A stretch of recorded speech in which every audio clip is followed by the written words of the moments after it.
ஸ்ரீபோகரின் சுகாலியா ரோமட்டாய்டு ஆர்த்தரை psoriatic ஆர்த்தரை psoriasis முழுமையாக குணமாகிறது. தொடர்புக்கு 9994724123. ஜோதிடத்தின் பரிணாம வளர்ச்சி ஏஎல்பி ஜோதிடம். ஏஎல்பியில படிங்க, உங்க வாழ்க்கை உங்க கையில. ஒரு புரட்சிகளோட முதல் படம் ராஜகுமாரி பிரிண்ட் கேவலமா டிஸ்ட்ரிபியூட்டர் ஆசில கெஞ்சிட்டாங்க. ஒருத்தன் வாங்கல. தலைவர் ஹீரோவன் நடிச்ச முதல் படம். காற்றும் நீரும் வானும் நெருப்பும் பொதுவில் இருக்குது. மனிதன் காலில் பட்ட பூமி மட்டும் பிரிஞ்சு கிடக்குது. பிரித்து வைத்து பார்ப்பதெல்லாம் மனித இதயமே. உலகில் பிரிவு மாறி ஒருமை வந்தால் அமைதி நிலைமை என்பது ஒரு பாயே ஒரு இந்த பூசாரி 3 பேர் காமிச்சு. இந்த பொம்மை நாளிதழில் புரட்சி தலைவி ஜெயலலிதா அவர்கள் புரட்சி தலைவரை பேட்டி காண்றேன். அந்த பேட்டியில் சொல்கிறாரு, உங்களுக்கு கடவுள் நம்பிக்கை உண்டான்னு கேட்டால் உண்டுன்னு சொல்கிறார். இது வரையும் இங்கே நடிகர் விஜய்க்கு டாக்டர் பட்டம் வழங்கிருச்சு. கொடுத்தவர் யாருங்களா? நான் இளைய தளபதி கொடுத்து தவற சொல்ல. நடிகர் திலகம் அவர்கள் சொந்த ஊர்லேயே டெபாசிட் இல்லாமல் தோத்துட்டாரு. நீங்கள் தானே பாருங்க, ஏன் ஜெயிக்கல? ஓ சரி. இப்போது நடிகர் திலகம் அவர்கள் சிவாஜின்னு ஒரு நாடகம் போய் நடிக்கிறார். அதுவரை அவர் பேர் கணேசன். தந்தை பெரியார் அவர்கள் சிவாஜி சாரோட நாடகம் பார்த்து இன்று முதல் சிவாஜி என்ற பட்டத்தை வழங்குகிறேன். இதில் ஜெயலலிதா நம் நாடு படத்தில் புரட்சி தலைவர்கள் முருகன் சிலையை கொண்டு வந்து கொடுப்பாங்க. கொடுக்கும்போது பார்த்தீங்கன்னாக்கா இது என்ன அவங்க கடலில் என்கிட்ட கொடுத்து அப்படி உங்கள்கிட்ட இருந்தால் அவருக்கு என்ன சேஃப்டியாக இருக்குன்னு ஜெயலலிதா கொண்டு வந்து டிஎம் சௌந்தரராஜன் அவர்கள் சீரியல் எடுத்து 20 வருஷமாக உட்காந்து போராடிட்டு இருக்கேன்.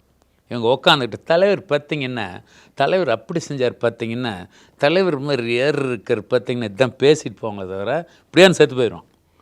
நல்லது இல்லை, சாப்பாடு போடுறது எங்கேயா கொண்டே சோத்தை போட்டு நான் இது போட்டு இதை செய்வேன். 2 தான் செய்வாங்க. தவிர இவங்களுக்கு அந்த பாக்கியம், இவங்க பணத்தில் அந்த நல்ல காரியம் செய்யணுங்கிற யோகம் எழுதப்படவில்லை. அதை நீங்கள் தெரிஞ்சுக்கணும் முதல்ல, புரியுதுங்களா? சும்மா அந்த எழுதுறதோ ஃபோட்டோ காட்டுறதுனால எந்த பிரயோஜனமும் கிடையாது. அவ்வளோ பெரிய மகான் வாழ்ந்திருக்காரு. அவரை பற்றி சொல்கிறதுக்கு, இந்த விஷயம் சொல்கிறதுக்கு எனக்கு இவ்வளோ டைம் இருக்கு. ஐயா தான் இந்த வாய்ப்பு எனக்கு கொடுத்துருக்காங்க. இதை பேசக்கூட எனக்கு வாய்ப்பு இல்லை. தெரிஞ்சுக்கோங்க நீங்கள். இப்போ வால்டாக்ஸ் ரோடு அவர் குடியிருந்த வீட்டை நான் எடுத்ததில் ஒரு பகுதியை உங்களுக்கு காட்டுறேன். ஆடியோவோடு நான் டப்பிங் பண்ணியிருக்கேன். இந்த வீடு தான் புரட்சித் தலைவர் எம்ஜிஆர் அவர்கள் சென்னை வந்ததும் குடியிருந்த வீடு. என்எஸ்சி போஸ் ரோட்டில் உள்ளது. சென்னை சென்ட்ரல் ரயில் நிலையம் அருகே வால்டாக்ஸ் ரோட்டின் பகுதியில் இருக்கிறது. அவர் வறுமையோடு போராடிய இடம் இது. மக்கள் தெரிஞ்சுக்கணும், அந்த வீடு எப்படி இடிஞ்சு பாழா போய் எப்படி இருந்திருக்கு பாருங்க. அந்த வீட்டை வாங்கி அந்த செஞ்சிருந்தா பணம் இல்லையா? ஒரு முதலாக புரட்சி தலைவர் தங்கிய இடம் வால்டாக்ஸ் ரோடு. வாங்க, லைப்ரரி வச்சுருக்கேன். கீழே ஒரு அன்னை சத்யா, இல்லைன்னா புரட்சி தலைவர் எம்ஜி ராமச்சந்திரன் கம்ப்யூட்டர் சென்டர், இலவசமாக ஏழை குழந்தைங்களுக்கு கம்ப்யூட்டர் சொல்லிக் கொடுக்குறோம், டெய்லரிங் சொல்லிக் கொடுக்குறோம் அப்படின்னு ஒரு அமைப்பு வச்சு, இல்லை முன்னாடி ஒரு பேப்பரில் வாங்கிவிட்டு ஒரு நூலகம், அந்த மாதிரி செஞ்சால் வர போக இருந்தால் வரவங்க. சென்ட்ரல் ரயில்வே ஸ்டேஷன் பக்கத்தில் அது எத்தனை பேர் பார்த்துருப்பாங்க? செஞ்சாங்களா? செய்ய வேண்டியது செய்கிறது இல்லைங்க. போகிறது குயராமன் தேட்டரில் விசில் அடிக்கிறது, மாலையை போடுறது, கத்துறது, இதுக்கு தான் இருக்கே தவிர உண்மையான வேலைகளை செய்வதற்கு இங்கே ஆள். Same like the TM Soundararajan அவர்களுக்கும் அதே தான். அவர் திட்டினார், எம்ஜிஆர்ட்ட சண்டை போட்டார், டி ராஜேந்திர சண்டை போட்டார், இதை பேசிட்டாங்களே தவிர சண்டை போடாதவங்களுக்கு இவங்க என்ன பண்ணிட்டாங்க? பிபி சீனிவாஸ் சார் அவர்களுக்கு என்ன பண்ணிட்டாங்க? அமைதியாக தான் இருந்தார். என்ன பண்ணிட்டீங்க நீங்கள் சொல்லுங்கள் பார்க்கலாம்? ரொம்ப அமைதியாக இருந்தார். எம்எஸ்வி சார் யாருமே திட்டல. இன்றைக்கி சொல்லிட்டு இருக்கீங்களா? எம்எஸ் விஸ்வநாதன் சார் வாழ்க, பிபி சீனிவாஸ் சார் வாழ்க அப்படின்னு எல்லாம் சொல்லிட்டு இருக்காங்களா? இதெல்லாம் மக்கள் தெரிஞ்சுக்கணும். இவன் வாயால் கேட்டான், இவன் அந்த கதையெல்லாம் இங்கே பேசக்கூடாது. உண்மையை ஆராய்ச்சி பார்க்கணும். உங்களுக்கு கால நேரம் வலுத்திருந்தால் நீங்கள் எது செய்தாலும் உலகம் மௌனமாக இருக்கும். உங்களுடைய காலம் சற்று சரிந்தால் உங்களை யாரும் கண்டுக்க மாட்டாங்க. லைட்ஸ் ஆனில் இருக்க நான் தெரியுறேன். இப்போ கேமராமேன் லைட்ஸ் ஆஃப் பண்ணிட்டா விஜயராஜ் தெரிய மாட்டார். இது வெளிச்சம், நல்ல நேரங்கிற வெளிச்சம் படும்போது விஜயராஜ் தெரிவார். லைட்ஸ் ஆஃப் அப்படின்னு காலம் ஆஃப் பண்ணிச்சுன்னா விஜயராஜ் பேர் செல்வராஜ் உட்காந்துருப்பார். இது ஃபேக்ட், புரியுதுங்களா? அடுத்தது, தலைவருடைய முக்கியமான சில பழைய புகைப்படங்கள் எல்லாமே நான் ரொம்ப ரேர் மெட்டீரியலாக நான் கலெக்ட் பண்ணி வச்சுருக்கேன். ஸோ இது பார்க்குற அன்பர்கள் யாராவது தலைவருக்கு அப்படி ஏதாவது பண்ணணும்னு நினச்சிங்கன்னா தாராளமாக என்னை கான்டாக்ட் பண்ணுங்கள், நான் பண்ணி தரேன். நான் இலவசமாக உழைக்க தயாராக இருக்கேன். எனக்கு இந்த ஃபோட்டோ வாங்குறதுக்கு, இந்த கேமரா இருக்கிறதுக்குலாம் காசு கொடுக்கணும் இல்லைங்களா? கேமராமேனை ஓஸில் உழைக்க சொல்ல முடியாதுல்ல, அவங்களாம் ஒர்க் பண்ணுறாங்க. நான் தயாராக இருக்கேன். தலைவர் பற்றி எல்லா இதுவும் நான் பண்ணுறதுக்கும் நான் தயாராக இருக்கேன். இந்த விஷயங்களெல்லாம் இங்கே மறைக்கப்பட்டு விட்டேன். நீங்கள் சும்மா அவர் கூட இருந்தால் தோளில் கை போட்டு ஃபோட்டோ எடுத்துக்கிறதுனால கிடையாதுங்க. நினச்சி பாருங்கள், பண்ணாங்களா? யாராவது செஞ்சுருக்கலாமா இல்லைங்களா? எவ்வளோ விஷயம் இருக்குது அவர்கிட்ட. இந்த மாதிரி ஃபாலோ பண்ணி கோயம்புத்தூர் சென்ட்ரல் ஸ்டுடியோ இருக்குது, நம்ம பட்சிராஜ் ஸ்டுடியோ அவர் முத நடித்தார் அப்படின்லாம் காட்டுறதுக்கு நான் அந்த ஸ்டுடியோவை எடுத்து வச்சுருக்கேன்.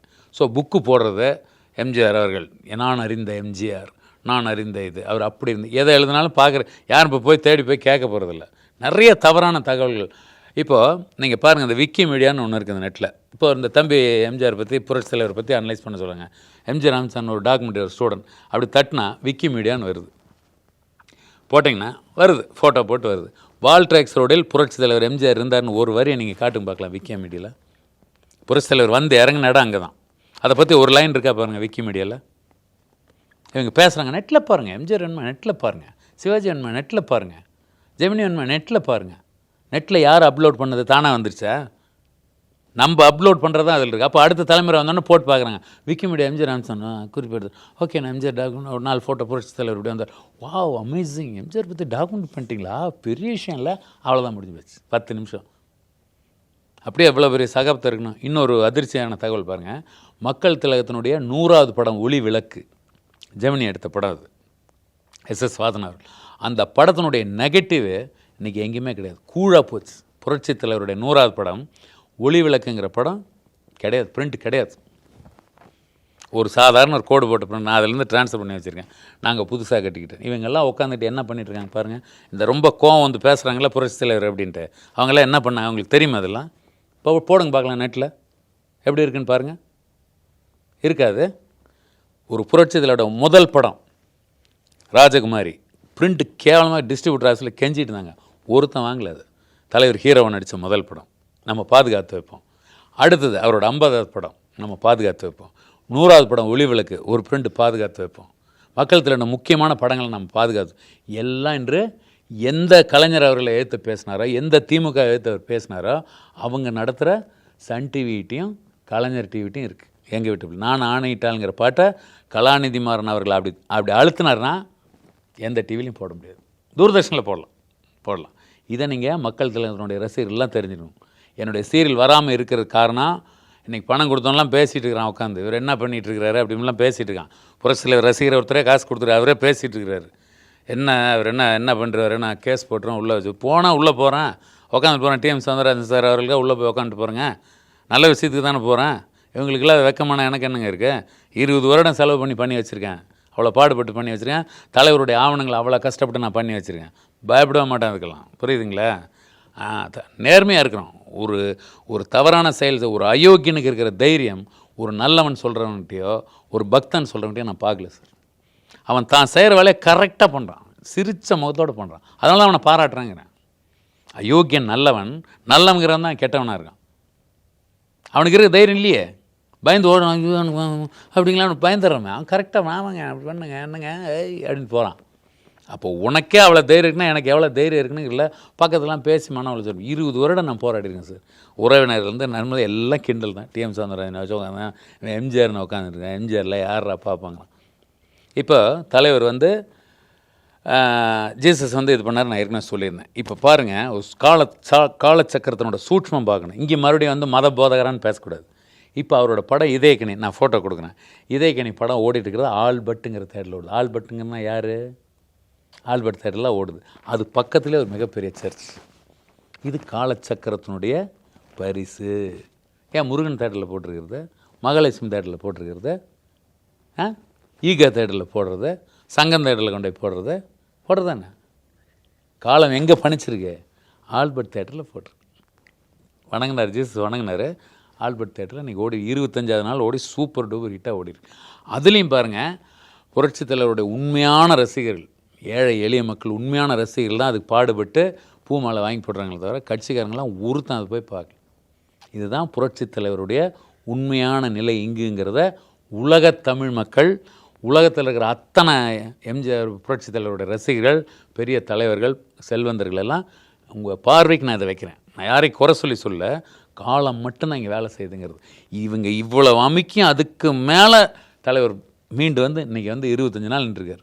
பக்கத்தில் வாட்ஸ்அப் படம் ஓடிட்டுருக்கு, புதுப்பேட்டையில் ஓடிட்டுருக்கு, நின்றுட்டுருக்கார். 25 நாள் ஓடி இப்போ அடுத்த 30-50 நாள்லாம் ஓடிட்டுருக்கு. இன்றைக்கி சம்பாதிச்சுக்கிட்டு இதயக்கணி பார்க்குறவங்களாம் என்னங்க அவ்வளோ சின்சியராக வந்து இது பண்ணியிருக்கார். அந்த இதயக்கணி படத்துலையும் பார்த்தீங்கன்னா, நீங்கள் நல்லா இருக்கணும் நாடு முன்னேறன்னு ஒரு பாட்டு, அதில் வந்து பஞ்சபூத தத்துவத்தை பண்ணு அப்படின்னு சொல்லி கவிஞர்கிட்ட புலம்பெத்தன் சார்கிட்ட சொல்லியிருக்கு. இதில் போய் பஞ்சபூதத்தை எழுதலான்னு சொன்னோன்னா காற்றும் நீரும் வானும் நெருப்பும் பொதுவில் இருக்குது, மனிதன் காலில் பட்ட பூமி மட்டும் பிரிஞ்சு கிடக்குது.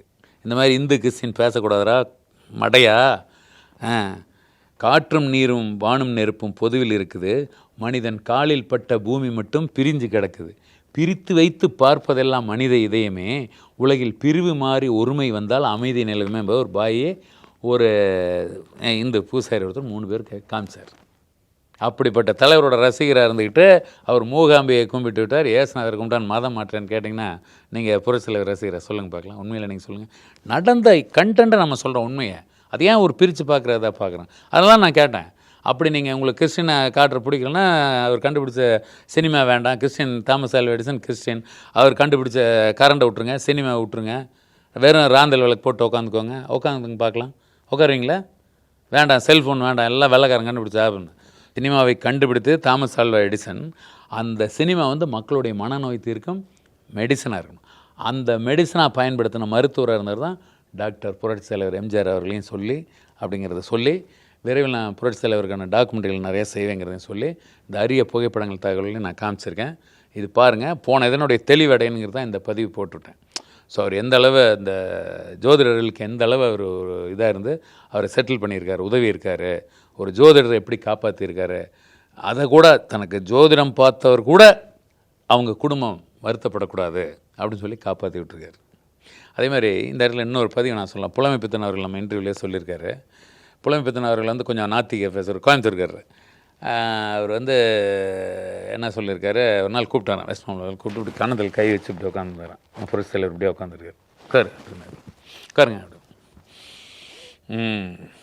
சரி, அப்புறம் என்ன சமாச்சாரம், உங்களுக்கு கடவுள் நம்பிக்கை இருக்கா அப்படின்னா புரட்சி தலைவர் வந்து புலமைப்பித்தன் அவர்களை, கவிஞர் புலமைப்பித்தன் அவர்களை பார்த்து கேட்டிருக்காரு. இல்லை, நான் நாத்திகன் அப்படின்னு. அப்படியா, சரி. பேங்கில் எவ்வளோ பணம் இருக்குது? அக்கௌண்ட் பேங்கில் கொஞ்சம் அமௌண்ட் இருக்குது. சரி, பையன் பொண்ணு கல்யாணத்துக்கெலாம் எல்லாம் அப்படி மெட்ராஸில் வீடு இருக்கா? இல்லை வீடு இல்லை, அப்படி நான் கொள்கையோடு இருக்கிறேன். அப்படியா, சரி சரி. இப்போ பேங்கில் எவ்வளோ பணம் இருக்குதுன்னு தெரில, அது கொஞ்சம் இருக்குன்னு அதான் இப்போ எழுதுறேன்ல, நான் பேனால் எழுதி நான் சுயமரியாதை நான் தன்மானத்தோடு இருந்தேன். அப்படியா, சரி சரி அப்படின்ட்டு போய் ஒருத்தர் கூப்பிட்டு டாக்குமெண்ட், வீடு 2 வீடு உங்களுக்கு வச்சுருக்கேன், சார்பாக இருந்துக்கிட்டோம், குழந்தை குட்டிலாம் வச்சுருக்கீங்களா, வச்சுக்கோங்க. சேர்த்துறவங்களாம் சேர்த்து வச்சுட்டு கொள்கை பேசிகிட்டு இருக்கிறாங்க, புரியுதுங்களா? நீங்கள் குடும்பத்தோடு கஷ்டப்படும், ஊரால் இங்கே வரமாட்டோம். என் காலத்துக்கு அப்புறம் நீங்கள் என்ன ஆவீங்கன்னு நினச்சி பார்த்தேன், அதுக்காக தான் இந்த வீடு வாங்கி கொடுத்தாருன்னு சொல்லி நம்மளோட நில டிஎம்எஸ் சைடு சொல்லி அழுதுருக்கிறார் புலமைப்பித்தன் அவர்கள். என்னோடய ஆயுஸ் ஃபுல்லாக உங்களுக்கு கொடுத்துட்றேன். ஒரு கவிஞன் பாட்டு எழுதுனா உனக்கு காசு அதோடு முடிஞ்சு போச்சு. பாட்டு எழுதுன எனக்கு காசு அதோடு முடிஞ்சு போச்சு, துரத்தி விட்ருவாங்க. கூப்பிட்டு ஒரு கவிஞருக்கு வீடு வாங்கி கொடுத்த அதிமுகலாம் அவரை சேர்த்து பெரிய அளவில் வாழ வச்சுட்டு போனதும் புரட்சித் தலைவர் தான். அதே மாதிரி விடுதலை புலி பிரபாகரன் அவர்கள் சொல்லுவாங்க, எல்லோரும் வந்து அப்படின்னு, அவருக்கு வந்து வேண்ட உதவிகள்லாம் செஞ்சு, அவர் தலைவர் வந்து முருக பக்தர். அதனால் திருப்பூர் ஒரு முருகன் கோயிலில் விடுதலை புலி அவர்கள் பிரபாகரன் திருமணம் நடத்த ஏற்பாடு செஞ்சு கொடுத்ததும் புரட்சித் தலைவராங்கிற பதிவையும் நான் இங்கே சொல்லிக்கிறேன். இதெல்லாம் மக்கள் தெரிஞ்சுக்கணும், புரியுதுங்களா? அது இல்லாமல் முருக பக்தராக அவர் இருந்திருக்காருன்னா நான் ஏற்கனவே சொல்லியிருந்தேன், பேசுனதுலேயே அதான் சொல்லியிருந்தேன், முருக பக்தராக தான் இருந்திருக்காரு. முருகன் ஜீசஸ் இருந்திருக்காரு. அதே மாதிரி இப்போ இந்த ஆல்பர்ட் தேட்டர் பக்கத்தில் மோடி பாபான்னு சொல்லி ஒரு இஸ்லாமியர் சமாதி இருக்குது. அதுக்கு மாதம் ஒரு ட்ரிப் வந்து யாருக்கும் தெரியாமல் சத்தம் இல்லாமல் அந்த வழிபாடு பண்ணியிருக்காரு. எக்மோரில் அந்த ஆதித்யநாத் சிலை இது இருக்குங்க, அது அந்த ரவுண்டானது உள்ளே அப்படி வந்து லெஃப்ட் திரும்பினா மோடி பாபா அப்படின்னு ஒரு மசூதி இருக்கும், இஸ்லாமியரோட இது இருக்கும். அங்கே வந்து நிறைய தடவை வழிபாடு பண்ணிட்டு போயிருக்காரு, வணங்கணும். ஸோ எல்லா வழிபாடும் அவர் பண்ணியிருக்காரு. கோயம்புத்தூர் இருக்கும்போது பேரூர் சிவன் கோவில் போயிருக்காரு, கே சங்கர் மூலமாக மூகாம்பிகை கோவில் போயிருக்காரு, எல்லாமே செஞ்சுருக்காரு. இப்போ அடுத்தது இந்த பொம்மை நாளிதழில் இப்போ நான் உங்களுக்கு அதை நான் பேசும்போது உங்களுக்கு வாய்ஸ் அவர்கள் காட்டுறேன், அந்த இதை நான் கொடுக்குறேன். அதில் புரட்சி தலைவி ஜெயலலிதா அவர்கள் வந்து புரட்சி தலைவரை பேட்டி காண்றாங்க. அந்த பேட்டியில் அவர் சொல்கிறாரு, உங்களுக்கு கடவுள் நம்பிக்கை உண்டான்னு கேட்டால் உண்டுன்னு சொல்கிறார், ஜோதிட நம்பிக்கை உண்டான்னு கேட்டால் உண்டுன்னு சொல்கிறார். அதில் சொல்கிறாரு, நீங்கள் இத்தனை பேருக்கு உதவி செய்கிறீங்களே, நீங்கள் யார்கிட்டயா உதவி வாங்கிறீங்களான்னு புரட்சி தலைவர் அவர்கள் வந்து புரட்சி தலைவர் பார்த்து கேட்குறாங்க. அதுக்கு அவர் சொல்கிறாரு, பிறருடைய உதவியிலே வாழ்ந்தவன் இந்த எம்ஜி ராமசாமி என்பதை நீங்கள் தெளிவாக புரிந்து கொள்ள வேண்டும்னு ஒரு வார்த்தை சொல்கிறார். அடுத்த மனித வாழ்க்கையை பற்றி நீங்கள் என்ன நினைக்கிறீங்க அப்படின்னு சொல்லும்போது பார்த்தீங்கன்னா, எந்த ஸ்டுடியோவில் நான் ஒரு நீர்க்குமிழி போன்றது மனிதன் வாழ்க்கை, எந்த நெப்டியூன் ஸ்டுடியோவில் இப்போ அது சத்யா ஸ்டுடியோ இருக்குது, எந்த ஸ்டுடியோவில் நான் இங்கே வந்து ஒரு சாதாரண ஒரு ஆளை வந்து நடிச்சிருந்தேனோ நானே இன்றைக்கி அந்த ஸ்டுடியோ வாங்கியிருக்கேங்கிறதுல தெரியலையா பொண்ணும் புகழன்னு நிலையற்றது என்று உணர்வதற்கு அப்படின்னு சொல்லி. அப்போது வாழ்க்கை அவர் வெளியே என்ன தான் அவர் வந்து நீங்கள் புடவுடமாக இருக்க மாதிரி நீங்கள் தெரிஞ்சுக்கிட்டீங்கனாலும் உள்ளே அவர் வந்து வாழ்க்கை இவ்வளோதான் தெரிஞ்சவர். அதனால தான் அவ்வளோ அடக்கத்தோடு இருக்க முடிஞ்சது.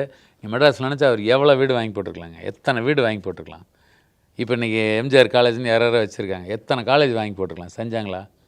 ஸோ இவங்க எல்லாமே தலைவரை பற்றி பேசுவார்களே தவிர தலைவர் போல் யாருமே இல்லைங்கிறது தான் இங்கே உண்மை. தலைவர் பற்றி பேசுகிறது ஒரு ஹாபி, இப்படி இருந்தார் அப்படி இருந்தார் பேசி பேட்டி எடுத்துகிட்டு அதோட முடிஞ்சு இங்கேருந்து வெளியே போய்ட்டு அந்த சொந்த கேரக்டர் தான் இருக்குது. ஒரு அழகான கோட்டு ஒரு கவசம் மாதிரின்னு வச்சுக்கலாம் புரட்சி தலைவர். யார் போட்டு நின்னாலும் அது நல்லாயிருக்கும் பார்க்குறது.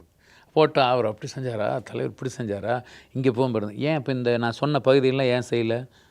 எத்தனை புரட்சி தலைவர் ரசிகன் தலைவரோட படங்கள்லாம் என்னங்க நம்ம வாங்கி எல்லாம் ஒரு ஆவணமாக வைப்போம், பாதுகாத்து வைப்போம், தலைவர் பேரில் நிறைய நல்ல காரியங்களை செய்வோம் நம்ம அப்படின்னு. இதில் பாருங்கள், அந்த கலைஞர் அவர்கள் வந்து அந்த நான் படித்த அடையார் ஃபிலிம் இன்ஸ்டியூட்டுக்கு அரசு திரைப்படக் கல்லூரியாக இருந்தது. அவர் தான் அரசு எம்ஜிஆர் திரைப்படக் கல்லூரின்னு பேர் வச்சு இன்றைக்கி நான் படித்த அடையார் திரைப்படக் கல்லூரியில் தலைவர் சிலை இருக்குது. ஏற்கனவே சொர்ணன் சார் அங்கே இருந்தார். இப்போ ஸோ என்னோட ஒரு கனெக்டிவிட்டியாக புரட்சி தலைவருடைய சோல், அவருடைய ஆத்மா வந்து சின்ன வயசு நானும் மெட்ராஸ்க்கு வந்தோன்னு வால்டெக்ஸ் ரோடில் அவர் குடியிருந்த வீட்டு பக்கத்து தெருவில் தான் பிகேஎஸ் எங்கள் ஒரு லாரி ஆஃபீஸ் இருந்தது. அங்கே தான் வந்து ஃபஸ்ட்டு ஸ்டே பண்ணேன் ஃபிலிம் சேரும்போது. ஸோ எனக்கும் அவருக்கு ஏதோ ஒரு இனம் புரியாத என்ன சொல்கிறது, ஒரு ஒரு ஆத்மா கனெக்ஷன், ஒரு சோல் கனெக்ஷன் அப்படின்னு சொல்லலாம். நிறைய தகவல்கள் நான் சொன்னேன். இந்த ஆல்பர்ட் தேட்டர் மேட்ரு என்னென்னா, சாதாரணமாக பார்த்தீங்கன்னா சாதாரண ஆல்பர்ட் தேட்டரில் போட்டாங்கன்னு அவர் அந்த ப்ரே பண்ணதுக்கான வழிபாடுகள் வந்து அழகாக அது இன்றைக்கி வந்து ஆல்பர்ட் தேட்டரில் இருக்குது. நிறைய நல்ல தகவல் மக்கள் தலைவருடைய ரசிகர்கள் நாம் அனைவரும் சேர்ந்து நிறைய பணிகளை செய்யணும். நான் மக்கள் தலைவன் ரசிகனாக இருந்ததுனால தான் இதுவரையும் ஒரு வேண்டாத சீரியல் எதுவுமே நான் பண்ணல, ஒரு தவறான ஒரு படம் நான் எடுக்கலை. நான் என்ன கொள்கையோடு தான் இருக்கேன், புரியுதுங்களா? அதனால் இந்த நெட்டில் வரதை வச்சுட்டு நீங்கள் ஃபோன் வரதை பார்த்துட்டு அப்படி திட்டுறது இப்படி திட்டுறது அந்த மாதிரிலாம். அதே மாதிரி டிஎம்எஸ்சி அவர்களை நான் கூட்டிகிட்டு போய் பெரியார் திடலையும் நான் கூட்டிகிட்டு போய் எடுத்துருக்கேன். அவர்கிட்ட இருக்கிற நல்ல காரியங்கள் யாருன்னு சொன்னால் எடுத்துக்கிட்டு அதில் என்ன தவறு இருக்குது? அதே அப்படி ஒரு தவறான கண்ணோட்டத்தோடு பார்க்கணும். அவன் என்னடா இதை பண்ணிட்டானே, இவன் என்னடா இது. இந்த வீரம் பேசுகிறதில்ல, செயல்பாட்டில் இருக்கணும் வீரம். வீரமும் கோபம் எங்கே இருக்குன்னா, தந்தை பெரியவர்களாக சொல்கிறார், உன்னுடைய கோபம் வீரம் எங்கே காட்டுறதுன்னா அடுத்தவங்களுக்கு நல்லது செய்கிறதில்ல போட்டு செய்யடாங்கிறார். அங்கே காட்டணும் அந்த கோவத்தில். நான் இத்தனை பேருக்கு நல்லது, நீ 10 பேர் நல்லது செய்ய, நான் 250 பேருக்கு நல்லது செய்ய வேண்டாம் அப்படின்னு செய்யுங்க, தலை வணக்கம். அதை விட்டுட்டு இங்கே திட்டுறது, அவங்கள திட்டுறது, இவங்கள திட்டுறது, அதை பார்த்துட்டு கமெண்ட் போட்டுட்டு இருக்கிறத ஃபோன்லேயே வாழ்ந்துட்டுருக்கூடாது. டெய்லி பிறந்ததுலேருந்து சுடுகாட்டை நோக்கி தான் ஒரு மனிதன் போயிட்டுருக்கோம். நம்ம எல்லாமே எங்கிட்ட போயிட்டுருக்கோம், மண்ணை நோக்கி போயிட்டுருக்கிறோம். அதனால் இருக்கிற காலங்களில் என்ன நல்லது செய்யணும், நம்ம சேர்ந்தவர்களும் சமுதாயத்துக்கு என்ன பண்ணலாம் அப்படிங்கிற சிந்தனையோட மக்கள் தலைவத்தில் ரசிகர்கள் தெரிஞ்சுக்கணும் நிறைய விஷயங்களுக்காக நான் இந்த தகவல்களை சொல்லியிருக்கேன். மீண்டும் அடுத்த ஒரு இதில் வந்து உங்களை சந்திக்கிறேன். நன்றி, வணக்கம். அதே மாதிரி திண்டுக்கல்லில் தலைவர் வந்து அந்த ஆட்சி கலைஞ்ச மீட்டிங், இது வந்து என்னுடைய நண்பர், முக்கியமான நண்பர் திண்டுக்கல் அர்ஜுனன் அப்படின்ட்டு வச்சுக்கலாம். அவர் சொன்ன தகவல் உங்களுக்கு நான் இதில் பதிவாக்குறேன். அவர் வந்து இப்போ இருந்தபோது திண்டுக்கல்லில் அந்த பஸ் ஸ்டாண்ட் கொஞ்சம் இதான தலைவர் வர்றது கொஞ்சம் லேட் ஆயிடுச்சு. எலெக்ஷன் பிரச்சாரத்துக்கு பார்த்திங்கன்னா முதல் தலைவர் அங்கே தான் வெற்றி பெறுவார் திண்டுக்கல்லில். ஆமாம். அதுக்கப்புறம் அந்த எலெக்ஷன் பிரச்சாரம் போது அந்த செயின்ட் மேரி ஸ்கூல்னு ஒரு ஸ்கூல் இருக்குது, அதை ஒட்டி ஒரு பெரிய ஸ்டேஜ் மாதிரி ஒரு இடம், அங்கே வந்து மீட்டிங் போட்டு காலைல 5 மணிக்கு பேசியிருக்கார் பிரச்சாரம். அப்போ பேசியிருக்கும்போது பார்த்திங்கனாக்கா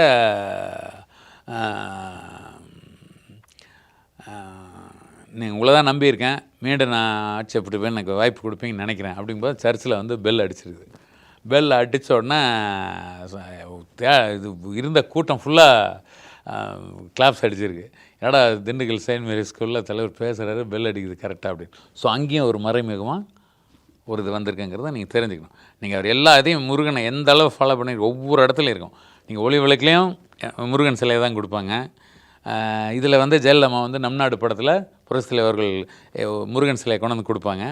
கொடுக்கும்போது பார்த்தீங்கன்னாக்கா இது என்ன அவங்க கடலில் என்கிட்ட கொடுத்துட்டு அப்படி உங்கள்கிட்ட இருந்தால் அவருக்கு என்ன சேஃப்டியாக இருக்குன்னு சொல்லி ஜெயலலிதா வந்து கொண்டு வந்து கொடுப்பாங்க. இப்போது நீங்கள் பாருங்கள், இத்தனை இதே மாதிரி புரட்சி தலைவருடைய எத்தனையோ ரசிகர்கள் இங்கே இருக்காங்க. நல்லா நீங்கள் தெரிஞ்சுக்கணுதுக்கெல்லாம் சொல்கிறேன் நான். மெட்ராஸ் ஹெல்டாம்ஸ் ரோட்டில் பார்த்தீங்கன்னா உள்ளே போயிட்டு ரைட்டில் திரும்பினீங்கன்னா ஒரு முருகன் கோயில், அப்படியே உள்ளே போனீங்கன்னா ஒரு சாதாரண வீட்டில் ஒரு வயதான மனிதர் உட்காந்துருக்கார். அவர் யார் தெரியுங்களா? கவிஞர் பூவை செங்குட்டுவன். யார் அந்த பூவை செங்குட்டுவன் அவர்கள்? நான் உங்கள் வீட்டு பிள்ளை, இது ஊரறிந்த உண்மை, எழுதினவர். நான் ஆணையிட்டால் கவிஞர் வாலி அவர்கள் எழுதி எந்த அளவுக்கு ஹிட் ஆச்சோ அந்த அளவுக்கு ஹிட் ஆனது அந்த ஒரு பாட்டு தான் புரட்சித் தலைவர் எழுதினார். அவர் வந்து ஒரு சாதாரண ஒரு இதில் இருக்கார். அவர் குடும்பம்லாம் மிக சாதாரண நிலையில் இருக்குது. அதை விட அவர் தாயிற் சிறந்த கோயிலும் இல்லை, தந்தை சொல்மிக்க மந்திரம் இல்லை, 1000 உறவில் பெருமைகள் இல்லை, அன்னை தந்தை அன்பின் இல்லைன்னு எழுதினவர் ஆச்சுங்களா. திருப்பரங்குன்றத்தில் நீ சிரித்தால் முருகா, திருத்தணி மலை மீது எதிரொலிக்குன்னு எழுதினவர் ஆச்சுங்களா. அப்படிப்பட்ட ஒரு அற்புதமான கவிஞர், நல்ல கருத்துக்களை மட்டும் சொன்ன கவிஞர் சாதாரண ஒரு அறையில் அமர்ந்து கொண்டிருக்கிறார். இத்தனை பேர் இங்கே இருக்கிறாங்க புரட்சித் தலைவரோட ஆளுங்க. நல்லா கவனிச்சுக்கோங்க நீங்கள். ஏன்னா அவருடைய ஜாதக அமைப்பு ஆமாம் எம்ஜிஆர் எழுதின அவ்வளோதான். இந்த இந்துங்கன்னு பேசுகிறவங்க இவங்கெல்லாம் யார் போய் பார்த்தாங்க? முருக பக்தர் போய் பார்த்துருக்க வேண்டியதானே. எத்தனை பேர்கிட்ட சொன்னாங்க அவரை போய் பார்த்து அவருக்கு ஒரு பாராட்டு விழா செய்யுங்க, அவருக்கு எதாவது செய்யுங்க. ஸோ இந்த எனக்கு தெரிஞ்ச சார், இங்கே இந்த கோயில் குளம் ஆன்மீகம் பேசுகிற ஒருவரிடம் கூட உண்மையான மனிதாபிமானங்கிறத நான் பார்க்கவே இல்லை சார். நான் பார்த்த வரைக்கும் சொல்கிறேன். அவங்களுக்கு வந்து இது ஒரு ஹாபி. நான் வந்து கோயில் அன்னதானம் போட்டேன், இவங்க சார்பாக சோத்தை போடுறது. இந்த சோத்தை போட்டெல்லாம் சொத்தை காப்பாற்ற முடியாதுங்க, புரியுதுங்களா. அப்படி பார்த்தா எல்லோரும் போடுறாங்க. நான் எல்லாம் செஞ்சிடுவேன், கோயிலில் போய் சோறு போட்டால் தப்பிச்சிடுவேன் நான். அதெல்லாம் தப்பிக்க முடியாது. காலக்கணக்கு கரெக்டாக இருக்கும். அப்போ அவ்வளோ நல்ல மனிதராக இருந்தவங்க இன்றைக்கி அவ்வளோ அமைதியாக உட்காந்துருக்கிறாரு. நாங்கள் டிஎம் சௌந்தரராஜன் திட்டினார், அவர் அப்படி பண்ணார், அவர் என்ன பேசினார் தெரியுமா? பேச தெரிஞ்சுது. பூவை செங்குட்டன் அவர்கள் அப்படிங்கிற ஒரு அமைதியாக இருக்கிற புரட்சித் தலைவருக்கு பாடல் எழுதினவர் ஏன் அவர் அப்படி உட்காந்துருக்காரு? எத்தனை பேர் போய் நீங்கள் பார்த்தீங்க? எத்தனை பேர் அவர் கூட்டு பாராட்டுகளை பண்ணீங்க? நாளைக்கு மறைஞ்சிட்டார்னா பூவை செங்குட்டன் அவர்கள் மறைந்தார், நான் உங்கள் வீட்டு பிள்ளை என்ற பாடலை எழுதியவர் வயது அவருக்கு 85 அவர் மறைந்து விட்டார். அவ்வளோதான், முடிஞ்சு தூக்கி போட்டாச்சு. இதுதான் இங்கே ஃபேக்ட். ஸோ போடுறதும் அவர் மாதிரி வேஷம் போட்டுட்டு ஆடுறதும் கூத்து அடிச்சுட்டு உட்காந்துருக்கு தான் வேலை உட்காந்துருக்கே தவிர உண்மையை செய்ய வேண்டும். உண்மையை செய்தால் நல்லபடியாக இருக்கலாம், புரியுதுங்களா. அதுதான் புரட்சித் தலைவரோட ஆள் செய்ய வேண்டிய ஒரு இது. எவ்வளோ வேதனையில் இருப்பார். அதே மாதிரி அவர் எழுதின 3 பக்தி பாடல்களை புரட்சித் தலைவர் அவர்கள் பாடியிருக்காங்க. நானும் அவங்கள சேர்ந்த அத்தனை பேர்கிட்ட சொல்லியிருக்கேன், ஏதாவது அவருக்கு செய்யுங்க, ஒரு பாராட்டுகளை மாதிரி சின்னதாக ஒரு ஃபங்க்ஷன் மாதிரி வச்சு பண்ணுங்கன்ட்டு. ஸோ இந்த ரொம்ப சாமியை கட்டி பிடிச்சிருக்கிற எல்லாரையும் பாருங்கள், அவர்கள் அடுத்தவர்கள் யாருக்கும் செய்ய மாட்டாங்க. அவங்க வீடு அவங்க பிள்ளைங்க நீட்டாக சேர்த்து வச்சுட்டு ரொம்ப சேஃப்டியாக. நான் ஓசோ அவர்களுடைய கருத்து எனக்கு ரொம்ப பிடிக்கும். அவர் அருமையாக ஒரு வார்த்தை சொல்லியிருந்தார், உலகத்திலே யாருக்கும் காசு கொடுக்காத கஞ்சன் இருக்கான் பார்த்தீங்களா, அவன் தான் உலகத்திலே சிறந்த ஆள் அப்படின்னு. ஏன்னா அவன் சேர்த்து வச்சு அப்படியே அவன் விட்டுட்டு போகிறானா, புரியுதுங்களா. எல்லோரும் கஞ்சத்தனம் அப்படி விவரமாக சேர்த்து வைக்கிறத சேர்த்து வச்சுட்டு அப்படியே அங்கே விட்டுட்டு போயிடறான். தூக்கி போட்டாலும் வீட்டில் ஃபோட்டோ மாட்டி வச்சாலும் வைப்பாங்க. ஒரு ஜோசிகர் சொன்னாருங்க, அந்த ஆள் இப்போ செத்தவன் போட்டாலும் மாட்டான்டா, அந்த ஆள் பாட்டு தூக்கி போட்டுருவார். இதுதான் இவங்க வாழ்க்கை நஷ்டம் உட்காந்துருக்கு. அதனால் எல்லா வகையிலையும் நீங்கள் அவ்வளோ பெரிய புரட்சி தலைவருக்கே இதுவரை ஒரு டாக்குமெண்ட்ரி இல்லை. நான் டிஎம் சௌந்தரராஜனால் உயிரோடு இருக்கும்போது எடுத்து வச்சிட்டேன், மரபுகளை மீறிட்டேன், கோவம் வந்துருச்சு. எப்படா அவன் உயிரோடு இருக்கும்போது எடுத்து வச்சான், அவன் அப்படியே சாவணன்லாம் நினச்சான். டிஎம் யாரா அந்த விஜயராஜ், எங்கேருந்து வந்தான்? அவரோட ரசிகர்கள் அப்படி தான். டிஎம் சௌந்தரராஜன் அவர்கள் ரசிகர்னு சொல்கிறாங்க. இந்த திண்டுக்கல் அர்ஜுனன், திராவிட செல்வன் ஒருத்தர் இருக்கார், அவரெல்லாம் கொஞ்சம் உண்மையாக, மகேந்திரன் ஒருத்தர் மலேசியாவில் இருக்கார். அந்த மாதிரி ஒரு 10 பேர் இருக்கலாம். பாக்கி எல்லாமே அவரோட பாட்டை போட்டுட்டு அவர் அந்த படைத்தனை பார்த்தீங்கன்னா அப்படி பண்ணார். அவர் இல்லாட்டி எம்ஜிஆர் கிடையாது பார்த்தீங்கன்னா. இளையராஜா அவர் வந்து ஒதுக்கிட்டார் பார்த்தீங்கன்னா. இது பேசிட்டு எல்லாம் வயசாகி லொக்குன்னு இருமிட்டு உட்காந்துருக்கு, புரியுதுங்களா. என்ன செஞ்சீங்க? நாங்கள் வந்து போராடி, நான் புரட்சித் தலைவர்கள்ட்ட இருந்த நண்பர் பூங்குன்றன் மூலமாக சொல்லி, ஜெயடிக்கு சில இதெல்லாம் செஞ்சு கொடுங்க நான் சொல்லி, ஐயா டிஎம் சௌந்தரராஜன் இதை எடுத்துகிட்டு இருக்கிறாங்க, டிஎம்எஸ் இங்கே ஷூட்டிங் நடந்திருக்கு, டிஎம்எஸ் ஏஆர் ரஹ்மான் சந்திப்பு, டிஎம்எஸ் இளையராஜா சந்திப்புன்னு வந்துக்கிட்டே இருந்தது. அதனால் கூப்பிட்டு சொன்னதுனால அவங்க பத்மபூஷனுக்கு எல்லாம் வாங்கி புரட்சித் தலைவர் அவர்கள் டெல்லிக்கு அனுப்பிச்சனால பத்மஸ்ரீ பட்டம் கிடச்சிது. இதுவரையும் இங்கே நடிகர் விஜய்க்கு டாக்டர் பட்டம் வழங்கிருச்சு. கொடுத்தவர் யாருங்களா? ஜேபிஆர் காலேஜ் டாக்டர் பட்டம். யாருங்க? நான் இளைய தளபதி கொடுத்து தவறாக சொல்ல, புரியுதுங்களா. அவர் டாக்டர் பட்டம் வாங்கிட்டார். சத்யராஜ் சார் புரட்சி தமிழன் டாக்டர் பட்டம் வாங்கிட்டார். இதுவரை இவ்வளோ பாடல்கள் பாடிய புரட்சித் தலைவருக்கு பாடிய டிஎம் சௌந்தரராஜன் அவர்களுக்கு டாக்டர் பட்டம் வழங்கப்படவில்லை. அப்போ இங்கே ஜாதகம் ஜெயிச்சுதா, உழைச்சது ஜெயிச்சுதா? சிந்திக்கணும், சும்மா பேசிகிட்டு இருக்கக்கூடாது, சிந்திச்சு பாருங்கள். அதே மாதிரி இவ்வளவு பேருக்கு உதவி புரட்சித் தலைவர்கிட்ட இருந்து ஒரு 10,000 ரூபா 1 லட்சம் கூட டிஎம் சௌந்தரராஜன் அவர்களுக்கு வரவில்லை. அப்போ டிஎம் சௌந்தரராஜன் ஐயா அவர்களுக்கு என்னென்னு பார்த்தீங்கன்னா, அவருக்கு ஒரு பெரிய வருத்தம் இருந்தது, எனக்கு செய்யலை, இவங்க ரசிகர் பேசுகிறது, இவர் போய் பார்த்துருக்கலாங்கிறது முடியாது. நான் தலைவரோட ஜாதகம், புரட்சி தலைவரோட ஜாதகம் வந்து நடிகர் ராஜேஷ் சார் என்கிட்ட கொடுத்தாரு. டிஎம்எஸ்ஐட்ட போனேன். இதுக்கு ஒரு ஃபுல் ஸ்டாப் வச்சிரும், புரட்சி தலைவர் ரசிகராக இருந்து இதுக்கு ஒரு ஃபுல் ஸ்டாப் வச்சிரும்ன்ட்டு, ஐயா அவர் புரட்சி தலைவரோட ராசி இது, உங்களோட ராசி இது, இதில் அவர்கிட்டருந்து அவரோட ராசி மீன ராசி புரட்சி தலைவர், நீங்கள் ரிஷப ராசி மிருகசீரிடம், 3ஆம் இடங்கிறது புகழ். நீங்கள் பாடி அவருக்கு புகழ் வரணுன்னு இருக்குது. உங்களோட மீன ராசிக்கு 3ஆம் இடம் வெற்றி, புகழ், சகோதரஸ்தானம், ஜெயிஸ்டர். உங்களுடைய பாட்டு நீங்கள் ரிஷபராசி மிருகசீரிடம் குரல் பாடல். வாலி சார், கவிஞர் வாலி அவர்கள் பாட்டு எழுதினார். ரிஷபராசி ரோகிணி, புகழ். வாலி சார் நானும் அனைட்டால் எழுத நீங்கள் பாடுறீங்க, புகழ் அடைஞ்சே தவிர உங்களோட ராசிக்கு அவர் 11ஆம் இடம் லாபஸ்தானனால அவர் பாடுறதோடு முடிஞ்சதே தவிர உங்களுக்கு அவர்கிட்டருந்து எந்த விதமான உதவிகளும் கிடைப்பதற்கான வாய்ப்புகள் கிடையாது. இப்போ கவிஞர் கண்ணதாசன் அவர்கள் பார்த்திங்கனாக்க அஸ்வினி நட்சத்திரம், கேதுவோட நட்சத்திரம், மேசராசி, அஸ்வினி நட்சத்திரத்தில் இருக்கார் பிறந்தவர். இப்போ கவிஞர் கண்ணதாசன் அவர்களுக்கும் மக்கள் தலைவர் எம்ஜிஆர் அவர்களுக்கும் பயங்கரமான இடையில கிளாஷ் எல்லாம் வருது. பயங்கரமாக நான் ஏற்கனவே சொல்லுது, பயங்கரமாக தாக்குறாரு போடலாம் இருக்குது. ஆனால் ஒரு இதுன்னு சொல்லி கவிஞர் கண்ணதாசன் அவர்கள் பொண்ணு டக்குன தலைவர் வந்து அந்த கவிஞர் அவரோட வீடை மீட்டு கொடுத்து அரசவை கவிஞர் ஆக்குறாரு. ஏன் தெரியுமாங்க? நான் டிஎம்எஸ்ஐட்ட கேட்டேன். அதான் ஏன் கவிஞருக்கு டக்குன்னு போய் பண்ணார், ஏன் பண்ணார், அதான் ஏன் பண்ணார்? ரேவதி புரட்சி தலைவர் வந்து மீனராசி ரேவதி நட்சத்திரம், கன்னியா லக்னம்.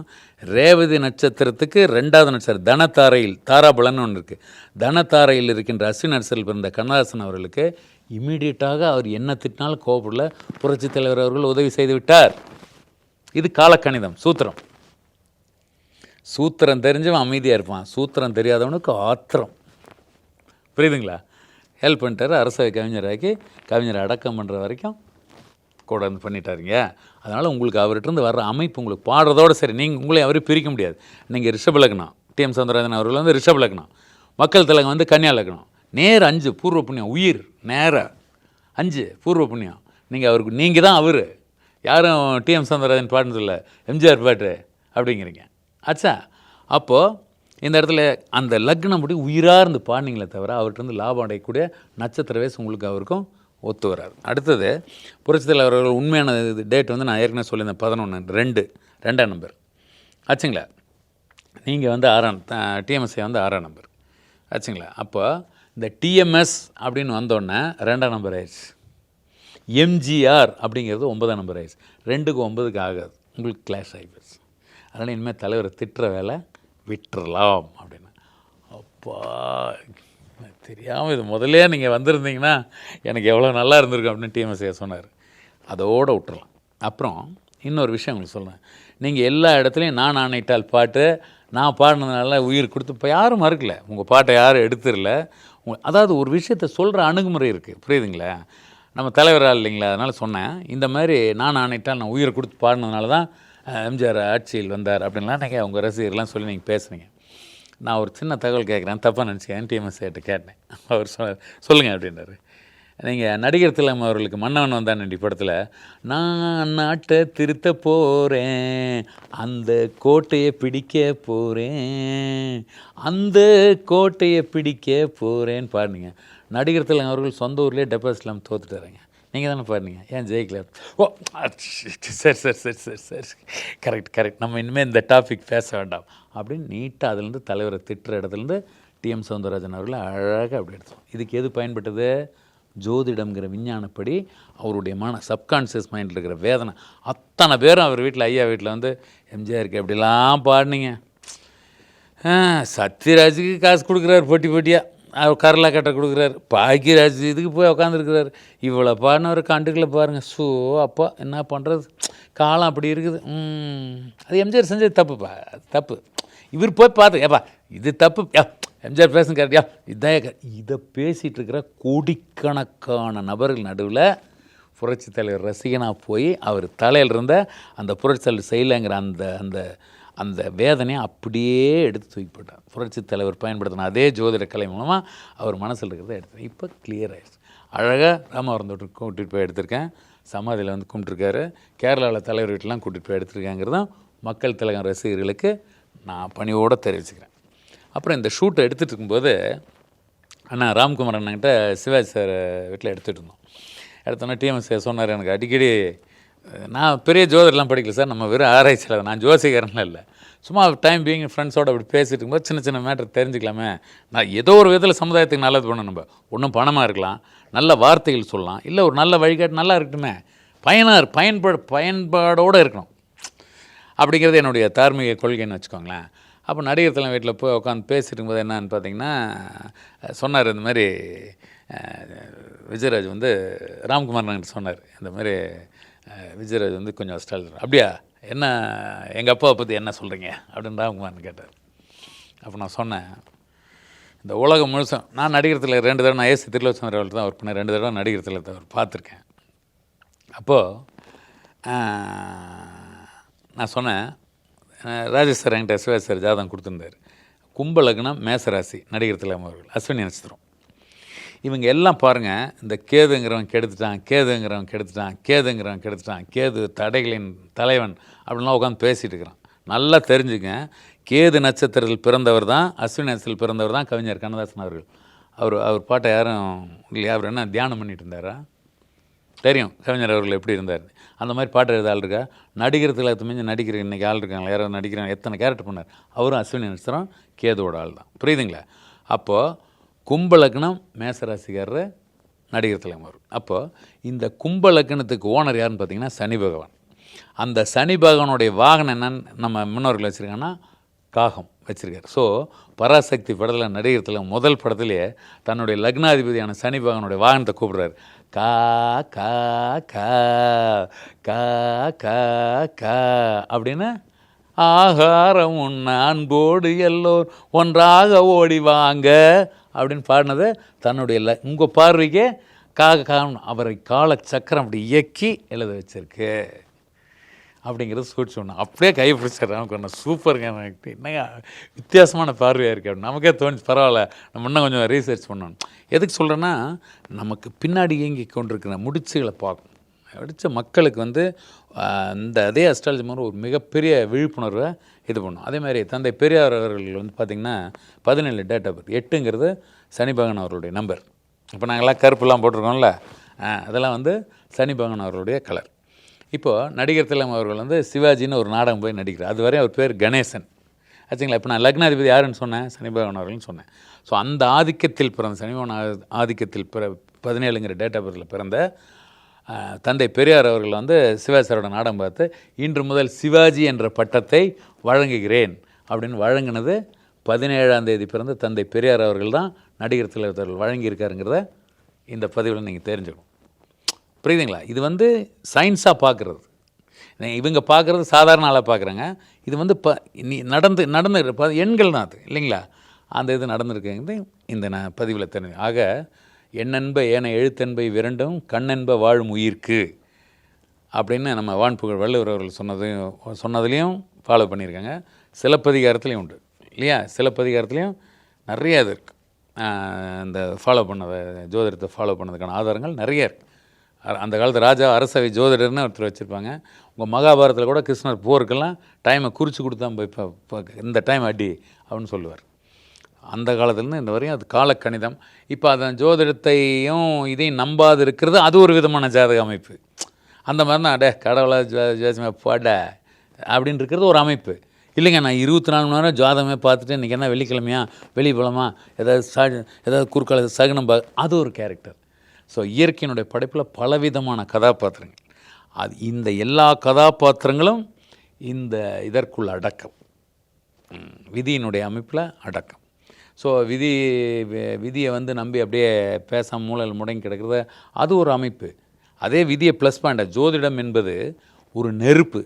அந்த நெருப்பை நீங்கள் அடுப்பில் வச்சுங்க, உங்களுக்கு தேவையானது சமைச்சு கொடுக்குது இல்லைங்களா.